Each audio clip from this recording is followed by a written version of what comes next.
Thank you.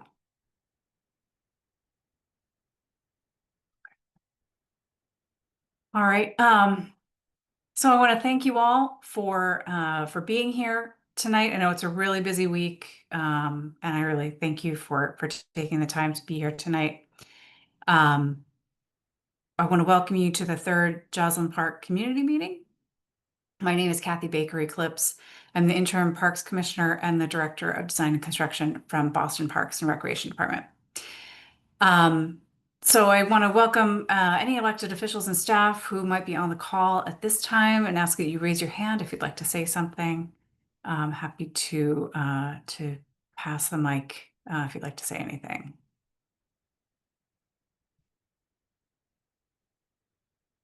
And I'm not seeing any hands raised, so we'll keep going. Can we go to the next slide, please? So we did not receive any requests for interpretation for tonight's meeting. If you or someone you know would like to receive interpretation services for any future meetings, you can please have them reach out to Michael McMillan. I'm going to drop Michael's contact info, I think, in the chat. Give me 1 second to pull the chat up.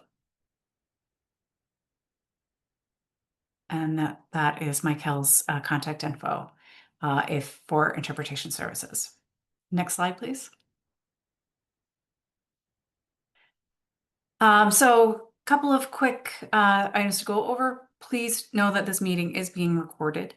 It will be posted to the project website within about a week, and we'll add that link to the chat in case you'd like to view this presentation again or any of the past presentations. And that website is www.boston.gov/Joslin-Park. And I'll drop that in the chat with the K on it. So during the presentation, we ask that you keep your video off and your microphone muted. During the discussion session, we encourage you to turn on your video if you're comfortable doing so, and we will ask you to raise your hand and then we will unmute you. Next slide, please. So we encourage everyone to share their questions and comments either verbally or in the chat. Please be respectful of others and be mindful of everyone's time. You're welcome to reach out to me directly via email if you don't feel comfortable sharing publicly, and you can also provide comments that way if you think of something later. Happy to receive comments that way, or if you'd like to discuss the project further, and I will drop my email in the chat. I've got to create a pop-out here. Here we go. All right. Next slide, please. So if a question or comment comes to mind during the presentation, feel free to add it to the chat and we'll address it at the end of the presentation. During the discussion session, you can use the raise hand button on Zoom and we will unmute you. If you're calling on a phone, use *9 to raise your hand. And once we call on you, use *6 to unmute and mute again. Next slide, please. So we're here tonight to talk about Joslin Park, which is bounded by Longwood Road, Pilgrim Road, Joslin Place, and Deaconess Road, between the Beth Israel Deaconess Medical Center emergency room and the site of the future cancer hospital project. Next slide, please. So we'll start with an introduction of the project team and then an overview of the project schedule. The design team will then present a brief recap of past meetings for anyone who wasn't able to attend the prior meetings, and then we'll share further development of the site plan. We really want to hear from you tonight, so we want to leave time for a robust discussion. And then lastly, we'll go over closing remarks and what you can expect next. Next slide, please. So once again, I'm Kathy Baker Eclipse. I'm the interim commissioner and the director of design and construction from Boston Parks. I'm joined tonight by Jill Zick, interim chief landscape architect in the Parks Department and assistant deputy director for public realm review in the planning department. Also joining us from the city of Boston is Michael McMillan, community outreach coordinator for Boston Parks. And Seth Reisman, the Deputy Director of Design Review from the Planning Department, has joined us to provide a little bit of background on the Future Cancer Hospital, on their development to date. Some other key community resources. Macon Bonner is our Fenway Kenmore liaison from the Mayor's Office of Neighborhood Services, and he's a great resource for community concerns across the entire neighborhood. Michael Van Valkenburg Associates is the landscape architecture firm working on the project, and joined by Chris Donahue and John Maxon from MVVA tonight. Next slide, please. All right, I'm going to turn it over to Seth to give a little bit of the background about the project development to date. Thank you, Kathy. Can you all hear me? Great. The New Cancer Hospital is a joint project of Beth Israel and Dana-Farber. Both institutions submitted 10-year institutional master plans to the Planning Department in December 2023, identifying this hospital as the sole proposed building project. Throughout 2024, the Planning Department led a review process, including task force, public, and Boston Civic Design Commission meetings. City agencies evaluated impacts on traffic, parking, environment, and shadow, shaping the allowable building envelope, mitigation measures, and community benefits, including major improvements to Joslin Park and surrounding streets, guided by principles of safety, accessibility, multimodal circulation, and enhancements to open space. The BPDA board approved both IMPs in October of 2024.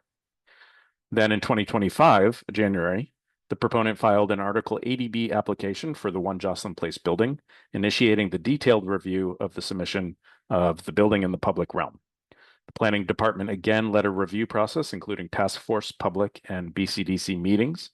Because the project involves improving public land, review and approval from other departments is also required. Both Planning and BCDC endorsed a comprehensive public realm redesign, with BCDC taking the rare step of issuing a formal letter of support, which reads in part, during its review of the Beth Israel Deaconess Medical Center and the Dana-Farber Cancer Institute institutional master plans, the Commission advocated for a comprehensive reconsideration of Joslin Park and adjacent public rights-of-way, from, quote, the building face of the Rosenberg Building to the building face of the Joslin Diabetes Center. This guidance was intended to catalyze much-needed improvements to the only publicly owned open space in the Longwood Medical area, which today functions as an expanded median between Joslin Place and Deaconess Road, rather than a truly meaningful public place. The project at One Joslin Place is uniquely positioned to deliver on this ambitious charge. The reconfiguration of the surrounding public rights-of-way and resultant changes to the configuration of Joslin Park will not only effectively increase the quantity of available open space, but also improve its legibility and utility to the public, particularly by strengthening its presence along Brookline Avenue. While the Commission acknowledges that this approach will be challenging, it enthusiastically supports its implementation. Convinced of its tremendous benefits to the public, Joslin Park, serving the many patients, caregivers, and healthcare professionals who visit the Longwood Medical area, should be provided a space of healing, respite, and connection. It is a civic asset worthy of thoughtful investment and long-term stewardship. And then subsequently, the BPDA board approved the project on June 12th, 2025. The Planning Department continues to work with the proponent on the building and site design, while the Parks Department is leading the design of Joslin Park through this public process. And I appreciate the opportunity to be a part of it and to speak to you all. Thank you very much. Thanks, Seth. And before we go on, I did notice that Corey Jordan from Rep. Tyler's office is in the meeting, and just want to give them the opportunity to identify themselves and say any words that you would like. So Corey, if you'd like to, I think can have you. Yeah, you're unmuted. Yes, thank you, Kathy. Yes, for those who don't know me, my name is Corey Jordan. I'm the legislative aide for State Representative China Tyler's office.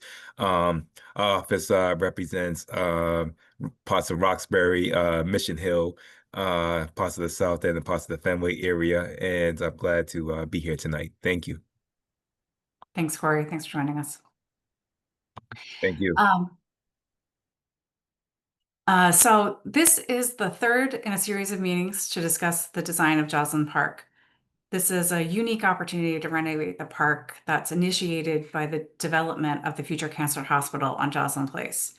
There were some interesting park issues that came up through the design process that Seth mentioned, which are causing us to undertake this unusual schedule. So it's unusual for us to begin a design process in 1 year and talk about constructing it in 5 years, which is what you're seeing on the screen. But the work right now is really important for us to understand what you in the community would like to see in the park. So once we have a site plan that we're all comfortable with advancing, the design of the park will continue, but we won't see those final improvements until about 2030 at the end of the hospital construction. The funding for the park improvements is coming from the Future Cancer Hospital and not from the City of Boston Capital Improvement Fund. Next slide, please. So there are a lot of components that are coming together in the park design. There's City of Boston priorities, Parks and Recreation Department goals, safety and regulatory guidelines, and also community input. All of these factors come together in the final design. The community input is very important to us, and we do our best to balance it with all of the other goals when we're designing a park. Next slide, please. In Boston, we're trying to create a city that has safe, walkable access to parks. We also believe that creating spaces for everyone makes our city more vibrant. We want to create a park that's climate resilient and creates cooling opportunities as urban heat islands expand. And one of the really unique goals here is to think about how we can create a healthy park that will be there for many years to come. Next slide. In parks, we're trying to create inclusive parks that actually go beyond accessibility and create welcoming spaces for all park users. Parks should have a diverse, balanced, and efficient mix of uses in them. And we also want to have a meaningful and inclusive community engagement process. All of those go into creating an adaptive and resilient landscape that promotes connections in and across the whole community. Next slide. So now I'm going to hand it over to Chris from Michael Van Valkenburg Associates to walk through where we've been and where we're going. Thanks, Chris. Thank you, Kathy, and thank you everyone for joining tonight. Thanks for the setup there, Seth. We're excited to show you what's happened over the last few weeks. Really, it's been a quick turnaround between our last community meeting, quicker than sometimes these processes go. But there's a lot of momentum behind it, and there's a lot of conversations happening within our design team, within the community, but also going back to the city to meet again with other city agencies that we've been working with to develop this vision. I think that's important to raise because there's a lot of really challenging aspects to this project, a lot of really challenging questions that came up during our last meeting. And while it's great to have a vision, it's also really good to know that you can deliver that vision. So we're continuing to meet with BPDA, with Parks Department, with Public Improvements Commission, transportation, but also then with BI and their maintenance and operations team, because one of the many things we talked about last time was that this park needs to be sustainable in the long term, and whatever we're building needs to be something that can be maintained and that they can afford to maintain. So we're having all of those conversations as the park develops, and we appreciate that kind of feedback to help encourage those conversations to continue. So one of the many exciting things that Kathy and Seth have teed up and we talked about last week or a couple weeks ago was this reconfiguration or strategic redistribution of the existing parkland. In its current alignment, it's a little bit of an island, and it's quite disconnected from its context. It's quite literally surrounded by cars on all sides, some of them moving quickly. Sometimes there's emergency vehicles, frequently emergency vehicles, given that there's an emergency room on the south side of this plan.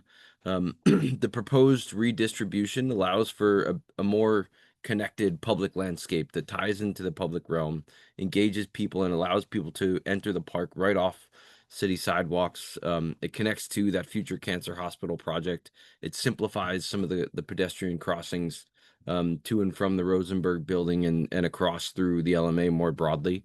In doing so, it also helps to simplify some of the traffic patterns, the vehicular traffic patterns, where Deaconess Road meets Longwood Ave there on this plan and the proposed realignment.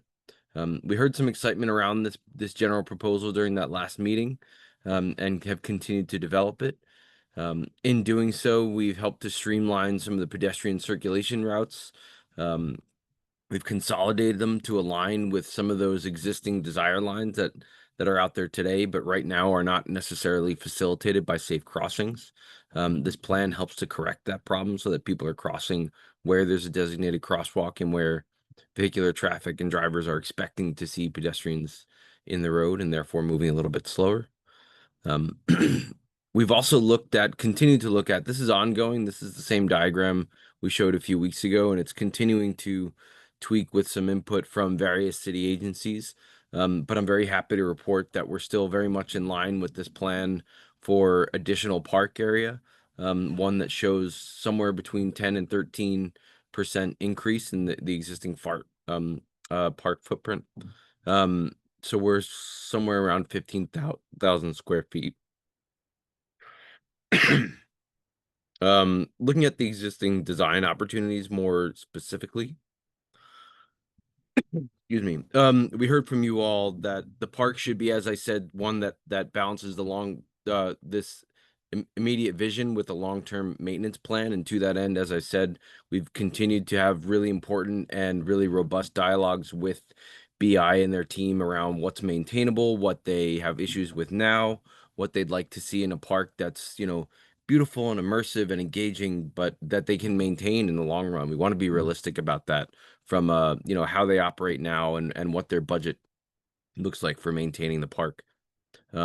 We talked quite a lot about last time about the materiality. That was one of the main differences between the three schemes that we showed, and talked about the pros and cons of lawns in small urban parks. While on the surface they are, potentially appealing, in the long run they're very difficult to maintain in a very small space. They get trampled very quickly. The soil becomes compacted.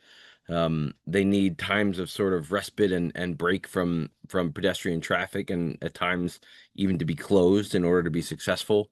The idea of closing off pieces of a very small park seems untenable here and unsustainable in the long run. So we've continued to think about how this might be a more, urbane park where there's accessible paved plazas that are inclusive and allow people in all mobility types to access all areas of the park, but that they're framed by really robust and layered landscapes. We talked about how pedestrian desire lines should be simple and direct, and therefore safe for both pedestrians and vehicular traffic. And then in Joslin Park, the peninsular aspect that ties over to Brookline Ave, there should be we talked about the benefit of elevating that space along Brookline Ave to potentially sort of pull people away from vehicular traffic so that they're in a more immersive landscape that's separated from the hustle and bustle from the city street. And so just to recap, we looked at these three schemes: the garden rooms, option 1, the lawn rooms, option 2, and then option 3, a more open central lawn. I think we all, for many reasons, sort of gelled around the idea of garden rooms, as I discussed, looking to avoid lawns because they're unsustainable in the long term in a park of this scale. But also, I think more importantly, because of the issues of accessibility and inclusion, where a park this small really needs to be, but this important in an area where, it is, as Kathy said, the only, or maybe it was Seth, the only public open landscape green space within the LMA. It should really be something that's entirely accessible to everyone who enters it. And to that end, eliminating lawns helps to make it so. And so looking at how we can continue to develop the scheme around the feedback that we heard from you all last time.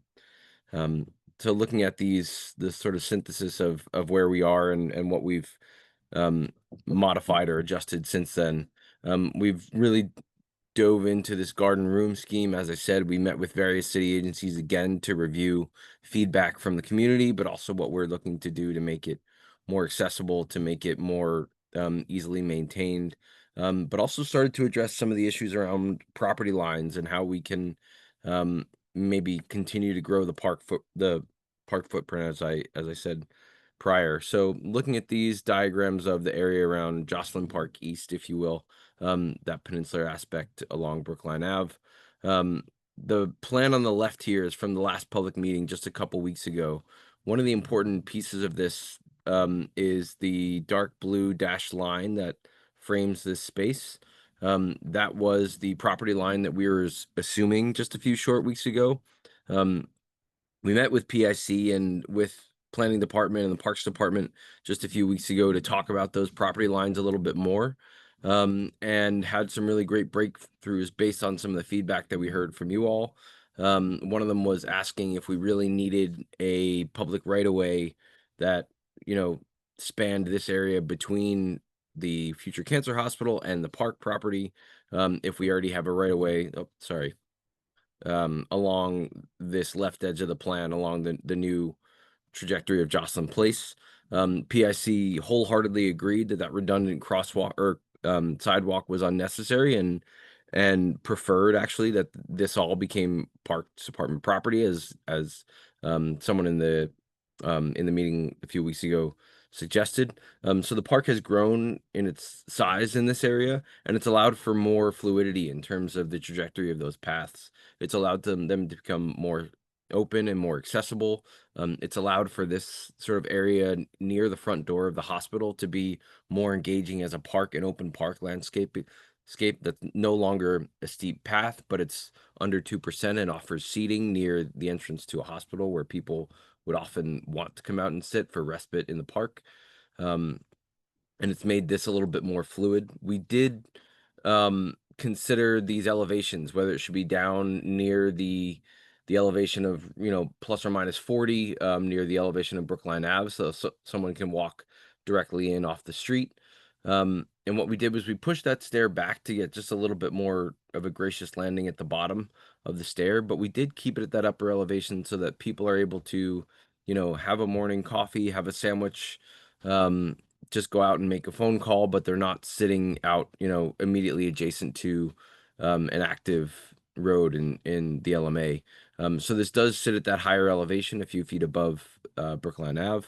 But as I said, I think it offers more fluidity and better connection to the hospital and to the public realm in that regard. This pathway has also become a little bit more fluid, a little bit more open at the top, so people are connecting right into the park landscape more immediately from the lower side of Brookline Ave there. We looked more at this. So with that in mind, we've looked again at these garden rooms and started to develop their character, their planting, their materiality based on some of the feedback that we had from you all and with those meetings with BI and their maintenance team. Rather than looking at it in just a plan or a sort of, ethereal image that's, suggestive, we started to look at it in a cross section because the cross section is incredibly important in how we think about this space, especially with all of the juggling of topography, from the high end of Pilgrim Road over here, which again is around 10 feet higher than the Brookline Ave, and down here on the right side of the drawing. It's sort of a bent section that weaves through all of the pieces of the park. But the idea, I think, is clear in how there's sort of terraces that step down through the landscape. In the immediately behind the park, you're seeing a rendering of the proposed future cancer hospital. Hopefully many of you are familiar with where that project is based on all of the approvals project that Seth described. But we wanted to walk through the design through this cross section because it helps to describe the character, the scale, how we're negotiating topography. And so let's zoom in on some of those features and some of those ideas through both plan and section. We wanted to talk about this idea of layered planting. Urban canopy is incredibly important, of course, for the reasons that Kathy was describing around, providing mitigation from heat island effect, for carbon sequestration, for providing comfort and scale in an environment that is, really defined by institutional scale buildings, but providing a canopy that helps to really bring down the presence and bring down the scale of the site is important in what the canopy can provide. It can also help to articulate sort of landscape rooms and articulate paths in the way that this image on the lower right is also a relatively small park here in Boston. It's over in Alston, and one that I was a part of. But The idea there is showing that there's both a canopy overhead and then trees that are more columnar and evergreen, so that they help to break down the space and actually feel much larger than it is by not allowing for views all the way from one end of the park to the other. Though we are very careful to make sure that people have long enough views that they always feel safe in their surroundings, especially, at night, in an urban setting. In addition to that canopy layer, we're also thinking about how that canopy is supplemented or complemented by more of the sort of understory or mid-story layer. Thinking about how each of there's that sort of contiguous urban canopy that floats up top, but that there can be garden rooms that are defined by um, tied to each other and connected, in that there's a similarity in the planting approach, but that each of these rooms might have a particular landscape identity. There might be a garden room that's framed by cherry trees, another one framed by magnolias, as suggested in the upper right. So that you can see this sort of another plants that flower, hamamelis that flower in the fall or in very, very early spring, almost winter.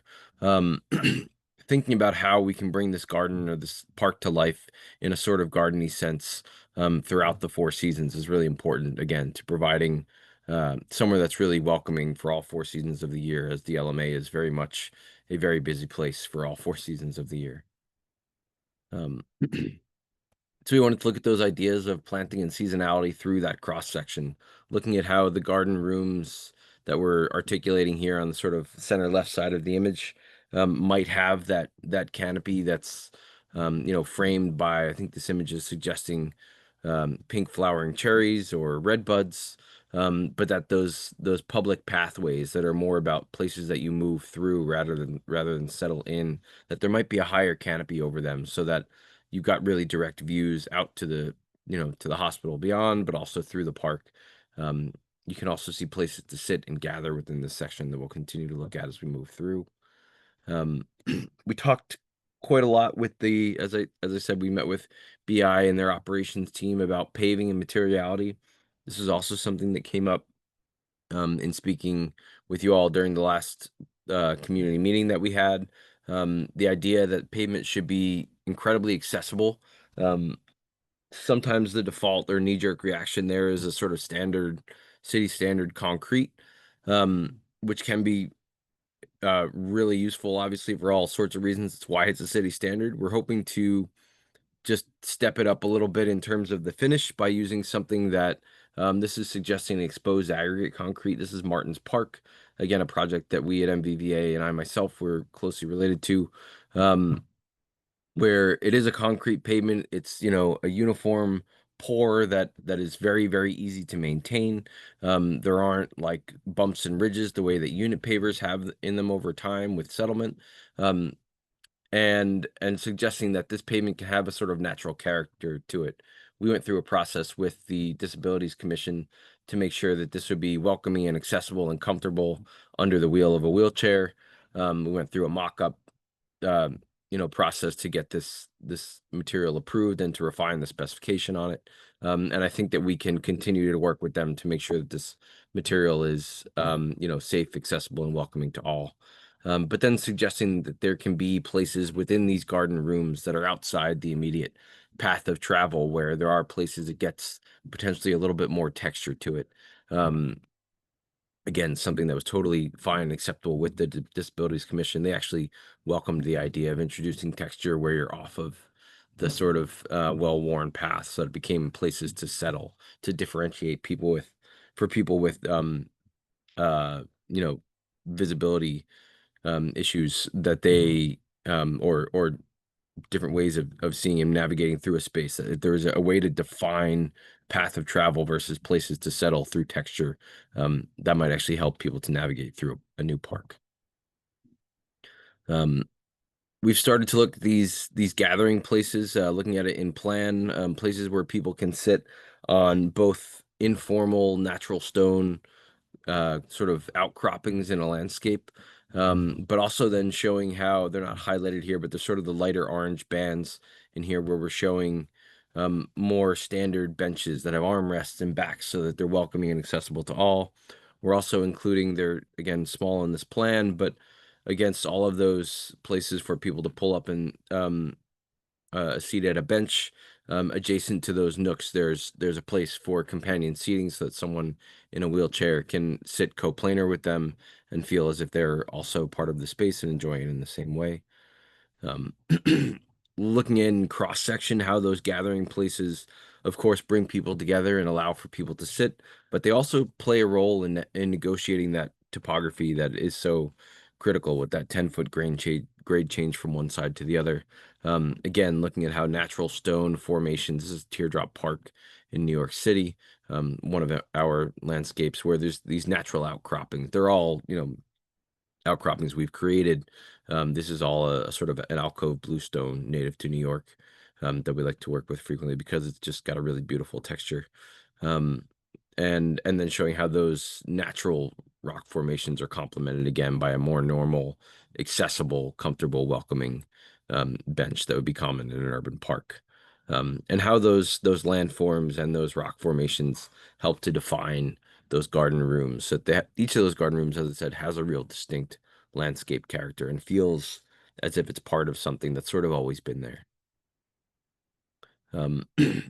And then again, just looking at how those rooms are connected by a network of garden meanders, and just reiterating that, especially up here on the sort of northeast corner of this plan, we've allowed ourselves a little bit more room by talking with PIC, to get a little bit more wiggle in how the park landscape might allow for a more accessible um, navigating through the park from Brookline Ave. And how those rooms are then populated by, the ability for events, looking at whether there might be, movie nights on in the plaza, farmers markets or networking events. I think we showed this diagram or a similar version of this diagram last time, but just excited about the idea that this park can support a wider range of events than it does currently, with a more accessible surface throughout. And how those events can also be brought right out into the public realm adjacent to Brookline Ave. So they're not tucked within this island that's surrounded by cars, but immediately adjacent to that Brookline Ave right away that's very heavily trafficked. It encourages people to enter the park that might otherwise sort of pass by it during their daily life currently, but hoping to engage all of those people in taking a few minutes to enjoy, what we hope will be one of Boston's many great parks. We've taken a quick look at how this reconfiguration of the park and how this, especially the reconfiguration of the peninsula adjacent to Brookline Ave, how that stitches into the public realm. Very excited about how this new direction, or how the continued development of this direction that we've been working on now for several weeks, we think is significantly better connected to the urban realm, to the city, more broadly, will bring people into the park in their daily life in the way that they may have passed by it before, as I was saying just previously. And so we wanted to stop here. I think I can leave the plan of the garden rooms up on the screen if that works for everyone here, for you, Kathy. And I think open it up to everyone in the meeting for what we hope is a nice, robust dialogue about how we can continue to push this design even further as we move into detailed design. Thank you. Thanks. Thanks so much, Chris. So now we really want to hear from you in the community about what you think about what we've shared. Other thoughts are welcome as well. If you're on a phone, you can use *9 to raise your hand, and then *6 to unmute yourself. So if anybody would like to raise their hands, we would love to hear from you.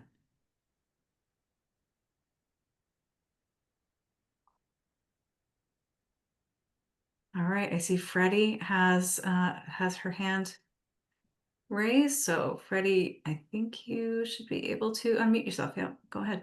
Okay, thank you. Yeah, this is really nice. The entrance from Brookline Avenue is really nice. You've got almost a two-purpose park, a sort of a temporary wall, park, and then there's the real park. And it's a really nice addition, and I hope the extra territory comes through. I'm really glad the city owns this park, because if they didn't, I'm quite sure it would be developed. You know, having lived through the Prouty Garden, how it was supposed to be protected and it wasn't. So, but it was not owned by the city. This is a great thing, and I'm really glad that you're in charge. In your conversations with the operations people, for the hospital, what were their concerns? I'd like to hear what their concerns were. And also, I mean, their concerns might be what I would consider the fact that sometimes it does snow and they are stuck with salting the hell out of every surface, which is a problem. I mean, you know, in front of the Shapiro building, that whole plaza is just covered with salt. Anytime there's just a spit of precipitation below 35 degrees, that's a problem. So, and then, you know, you can see the edges of the paths and the areas around. Well, hell, look at the trees that died there. I forget what kind of trees they are, but basically, I'm sure that they died from the salt. Besides, they're stuck in little pits, but anyway, yeah. So salt and snow, but I also wondered in terms of the actual landscaping, what their concerns are, but also how winter treatments will affect or should affect what is planted there and what you can do to kind of prevent the worst case scenario of salt. Yeah, thank you. So our conversations with their maintenance and operations team were really fruitful. We talked quite a lot about, as I said, sort of pavement and materiality, both from an accessibility standpoint, but just as you're getting to, it had a lot to do with how you clear snow, where you put that snow, how they remove the snow from the site. We talked about the width of the path so that they can get the machines they like to use into this landscape rather than narrow 4-foot paths where they then have to get off, you know, the small tractors that they use and use either shovels or smaller snow blowers, hoping to make their lives easier so that it happens more quickly, and makes these safer in the long run. But we also did talk a bit about, you know, the types of materials they would use to clear and melt snow. We work with people like them all of the time. We do it a lot with campuses. We have a group over at Martin's Park, the Friends of Martin's Park, where we've convinced lots of these clients to move away from salt-based applications to a more organic supplement that does not harm the plants in the same way that salt does. So we often develop a sort of maintenance, not a specification, but it's almost like a maintenance guide for how the park could be maintained through just organic means. So they're doing that at Martin's Park and it's doing really well because of it. We had, you know, Harvard move over to an entirely organic maintenance regime and also doing really well because of it. So it's something that though it does take an initial switch to like change from what they're doing now, in the long run it helps to reduce their overall maintenance and their replacement budget because they're not replacing the shrubs that they're killing each winter with a heavy salt application. So so we're excited to help BI and who do a fantastic job of maintaining Joslin Park, by the way, in its current state. But how we can help to modify that approach to be something that's more sustainable in the long run, and helps to promote a healthier, safer landscape for, you know, both for the plants, but for the people who are then moving through it in inclement weather. Yeah, So, thank you. Thank you. Well, I don't, I have one more comment. I think, and we wrote this to Kathy, that when we're talking about programming, that any kind of programming really be passive in this area is needed for, I think what your terms were, hailing, respite, and reflection, or something like that. Whatever the terms you use, and that's true. So, and we did reiterate in our comments to Kathy that programmatic programmatic activities are already in larger areas. In other words, the frontage of the Shapiro building is, they used to have farmer markets there. I don't know if they still do, but that's where the tables and the umbrellas and all that kind of thing are. Whereas this area is it's really truly patient oriented, no matter, what you're calling it. And yes, we're all public people and we are public patients too. So, but we are there one way or another, most generally because of the medical institutions. And so, and it's really nice. It's really nice because, like you said, it's the only place that is a public green space of any size. In the whole medical area that's inviting and welcoming and offers what is needed for the people that use it. Even in its rudimentary oblong or rectangular shape. Now, I've always just liked walking through there. So I mean, we're lucky it's there. And thanks for all the work, because this is a lot of iterations and a lot of discussions with a lot of different agencies. And I hope it will help. Oh, another question I had. Will this have to be the staging area for the construction of the hospital? We're in discussions about that. It is that is one of the scenarios, is that the park is impacted by the vehicle turning movements and the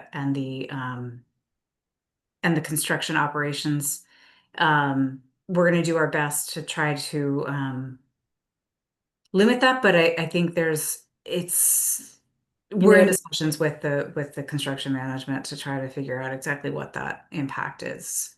Yeah, well, impact will be compact because it will definitely compact the soil there, and you're gonna almost have to start from scratch. Yeah, I think there's really no way to if phase one is to get the roadway in place, and I don't know where in the sequence of construction it will work, but it is pretty close to the kind of turning alignments. The park is going to be impacted by the roadway alignment alone. And then, so I think there will be significant impact to the soils. We're trying to figure out what the grading impacts on the trees are. And I think we do anticipate having a tree meeting to talk specifically about the plan for which trees are impacted, what the plan is for that remediation. So we weren't quite ready for this to include that in this presentation. So we're going to have a separate tree meeting to talk about that, and the trees that are going to be impacted will be posted ahead of that meeting. Okay, that makes sense. Thank you. Yeah. Any other questions or comments? You can raise your hand. If you're on the phone, you can use *9 to raise your hand. And Freddie, I think it's I have not shared that with the email that Marie sent with the design team, but I can share that. Yeah, I think Conveniently. a lot of the things are addressed. And we're all kind of on the same page. Great. I did want to mention the rats, but we'll deal with that. Perpetual issue. When everything is planted and nicely, then they'll figure out how to do with the rats and the rabbits. But yeah, I think the rats are really looking for a source of food. So if the food and the trash is well contained and quickly removed, and there's not food waste in the park, that should dramatically cut down on the rats wanting to be in this space. The rabbits are not as food waste centered, so I think that is something that we'll just have to keep monitoring and figure out a way that we can protect the young plantings so that those can really get established before the rabbits find it and get access to it. So I did want to mention some really smelly stuff that's supposed to repel them. And all it does is repel the people that smell it, not the rabbits. So Yeah. If Yeah. you don't have people there to see the rabbits, then the rabbits don't exist, right? Yeah. So I think that's, I think we've had some success at Martin's Park with trying to protect the plantings with some long-term temporary fencing to get that established. That kind of just disappears into the Yeah. general aesthetic of Yeah. the space. John or Chris might know more details about whether the rabbits there have been a major issue in getting the plantings established there, but it is something that is an issue at every park, and I expect that because of the proximity to the riverway, there's probably a reasonably sized rabbit population.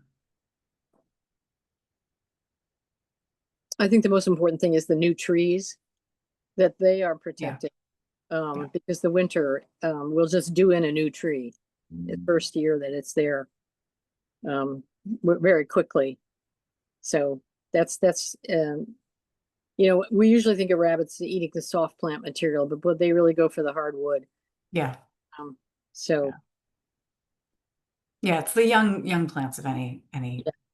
kind are really Yeah. susceptible. So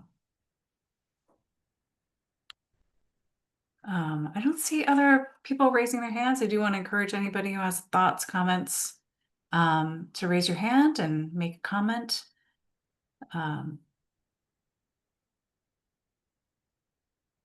So we'll give just another minute or so to let people gather thoughts. I know there was a lot of information presented tonight.